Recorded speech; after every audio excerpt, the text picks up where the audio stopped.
Marzo de 2020. Finalmente, luego de 3 meses del creciente brote de COVID-19, la Organización Mundial de la Salud declara la propagación del coronavirus como una pandemia.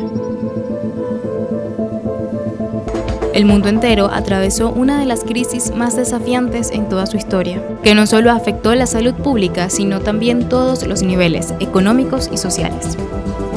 Luego de librar una ardua batalla por controlar el nuevo virus, contener los decesos y desarrollar una vacuna a inicios del año 2021, se anuncia una nueva cepa ultra contagiosa del COVID-19, que parece revivir una pesadilla que pensábamos estaba por terminar. Algunos días después de este anuncio, Venezuela entra nuevamente en un sistema de cuarentena radical continua, donde una vez más se inhabilitan la mayoría de los sectores de la población.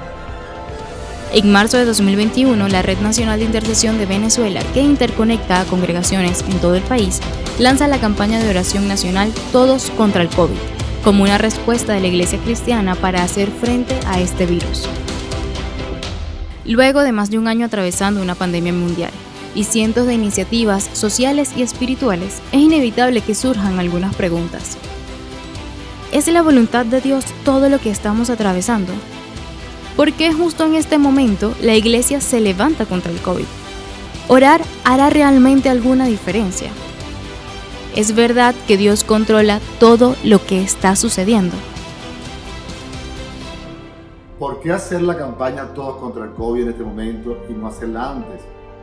Bueno, quiero decirles que la Red Nacional de Intercesores en Unidad, que ora 24 horas todos los estados del país en vivo, de manera comprobable y evidente, antes de la pandemia ya había orado 6.500 horas por Venezuela. Es decir, que pudimos anticiparnos proféticamente con oración antes que llegara la pandemia. No es lo mismo un país recibir una pandemia con una plataforma de oración de 6.000 horas oradas a recibir una pandemia sin oración. Pero en este momento, en el 2021, en el mes de marzo, arreció la nueva cepa. Y después que habíamos visto las curvas aplanadas casi completamente en el país, empezó un rebrote muy fuerte que ha traído mucho colapso a todo nivel. Están las instituciones, los cuerpos de salud, el gobierno nacional, y las instituciones están trabajando en función de combatir.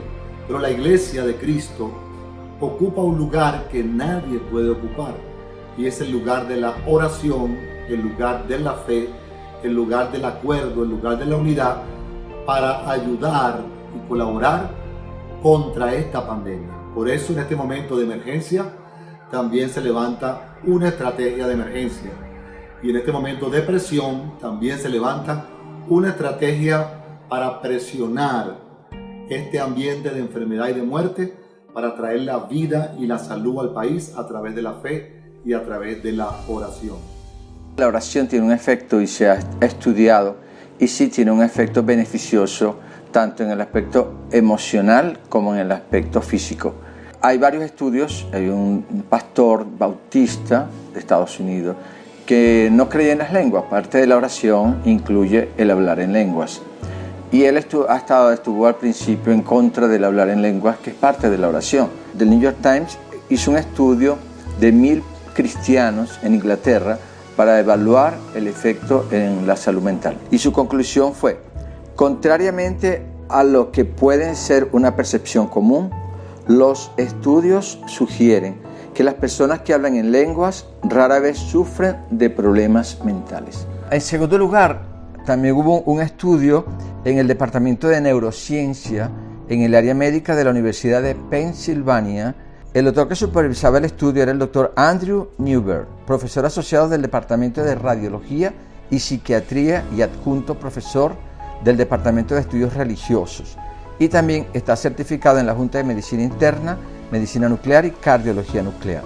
Él dice lo siguiente: nosotros notamos una serie de cambios que ocurrieron funcionalmente en el cerebro. Nuestros hallazgos de la disminución de actividad en los lóbulos frontales durante la práctica de hablar en lenguas es fascinante, porque estos sujetos creían verdaderamente que el Espíritu de Dios estaba moviéndose a través de ellos y controlando lo que se hablaba. Es decir, cuando las personas hablan el idioma natural, hay aumento de flujo de sangre en el lóbulo frontal, que es el área del lenguaje. Y cuando las personas hablaban en lengua, se activaba la parte central del cerebro.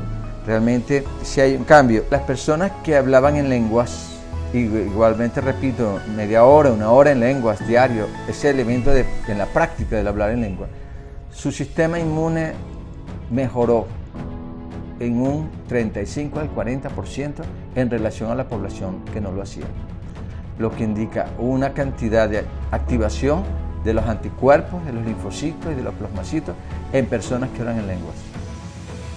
Cuando oramos, la oración es lo genérico, es lo amplio. Orar es hablar con Dios, y cuando alguien ora, puede orar por sus cosas personales, por sus áreas particulares. Pero la intercesión ya es ponerse delante de Dios a favor de un problema, a favor de un asunto que no es necesariamente mío, sino de otro. Por eso se llama interceder, ponerse en el medio.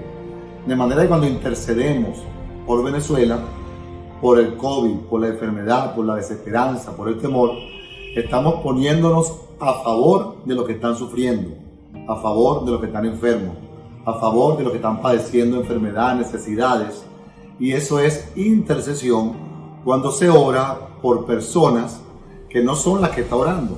Todos estamos expuestos, cualquiera podría contraer la enfermedad, pero hay una diferencia. Una cosa es contraer la enfermedad teniendo fe y otra cosa es contraerla sin fe. Dice la Biblia que el espíritu angustiado no soportará la enfermedad. De manera que los cristianos, los creyentes en Cristo, tienen la palabra, tienen el Espíritu, tienen el nombre de Jesús, tienen la sangre de Cristo a su favor, que los ayuda a salir airosos y a salir victoriosos de toda enfermedad. Fue un proceso difícil porque en lo que me dio los síntomas, que llegué a la casa, había perdido el olfato y el gusto. Me voy a hacer una prueba, me hago un rayos X y me aparece positivo que estoy ahí, con el COVID.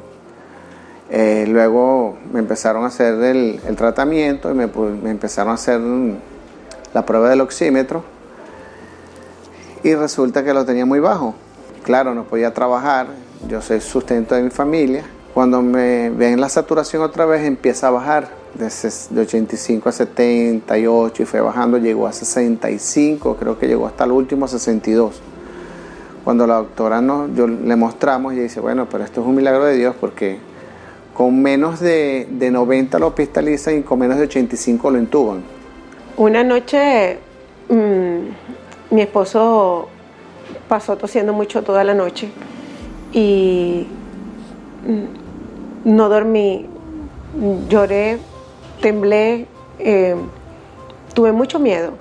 Y mientras estaba allí oré, comencé a orar en lengua y el Señor me dio una palabra en mi espíritu y me dijo, confía. Todas las cosas que te he dicho antes las he hablado para que en mí tengan paz.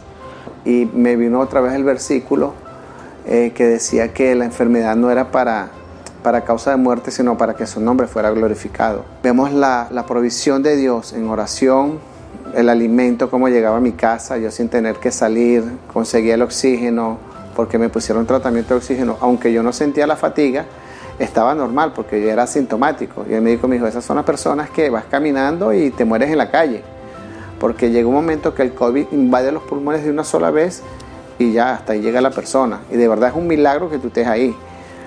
Luego, un día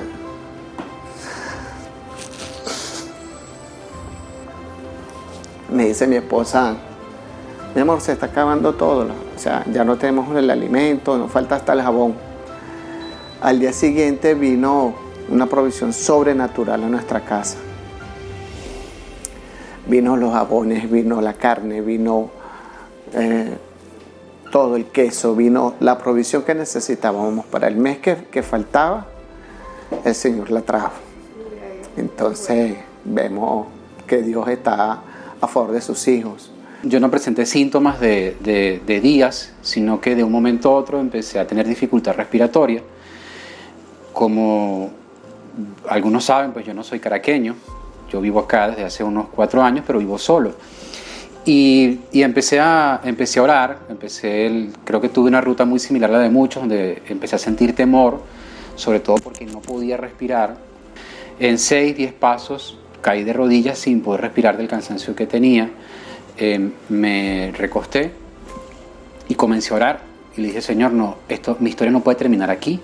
Hay muchas cosas que tú me has prometido. Y una de mis oraciones en aquel momento fue: necesito, Señor, que el cuerpo me cubra ahora. La especialista que me atendió a mí, la profesional de la salud, recibió una llamada. Yo no la conocía. En toda esta pandemia pues hay gente que no coincidimos durante los servicios presenciales. Recibí una llamada y ella le dice a la hermana que la contactó por mí: pero tiene que ser hoy, fue su pregunta, porque estoy muy cansada. Y ella dice: bueno, yo te aviso ahorita, y cuelga y va rumbo a su carro, y en lo que llega al carro para irse a su casa, Dios puso en su corazón, porque después pude conocerle y conocer el testimonio, de las personas que te dije que ibas a ayudar, él es el primero. Y se vino hasta el apartamento, y cuando abre la puerta, que la veo llegar junto con su esposo, ella me cuenta: lo primero que me alarmó fue que te vi gris. Y en un momento que te hice una de las pruebas, me di cuenta de que tus uñas estaban azules, tu saturación de oxígeno estaba muy baja, y tuve temor en mi corazón. En menos de 6 horas, yo pude ver como una operación de Dios desde el cuerpo empezó a resguardar mi vida, empezó a llegar todo lo necesario para que yo fuera atendido. Para mí fue impresionante. Vi el auxilio de Dios a través de mis hermanos en Cristo. Pude ver en ese momento cómo la oración ciertamente impartió fe a mi espíritu. La oración me dio fortaleza. También esa oración activó gente dentro de la iglesia, gente que Dios puso en su corazón. Debemos saber de Alejandro. La oración puso en ellos el cuidarme, puso en ellos el guardarme. Entonces no fue solamente una fe individual la que hoy en día me hace a mí testificar de un milagro, sino que además de eso fue una fe corporativa que me sostuvo y me ha mantenido durante todo el proceso hasta el día de hoy.